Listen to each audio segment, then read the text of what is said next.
മൂന്ന് ഇസ്മുകൾ ഒരു മനുഷ്യൻ പതിവാക്കി കഴിഞ്ഞാൽ അവനിക്ക് കിട്ടുന്ന പ്രതിഫലം എന്താണ്? ലാ യദ്കുറുഹാ ദലീലുൻ ഇല്ലാ അസ്സ.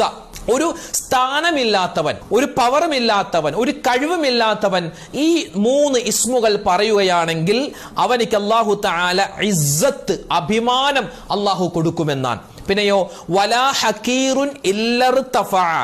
ഒരു നിസ്സാരനായ ആൾ ഇത് പറഞ്ഞാൽ അവനിക്ക് അല്ലാഹു തആല ഒരുപാട് ഉന്നതി കൊടുക്കുമെന്നാണ്.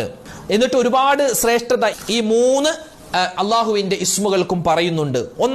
ഒന്നാമതായി പറയേണ്ട ഇസ്മ യാ അസീസു യാ അല്ലാ എന്ന ഇസ്മാണ്. യാ അസീസ്, ഉന്നതനായ അല്ലാ. പിന്നെയോ രണ്ടാമത് യാ ജബ്ബാറു യാ അല്ലാ.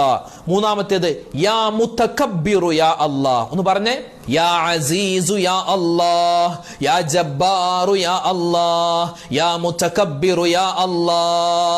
മഗ്രിബ് നിസ്കാരം കഴിഞ്ഞിട്ട് പറയണം. എത്ര വട്ടം? 7 വട്ടം. ഓരോ ഇസ്മുകളും 7 വട്ടം വീതം.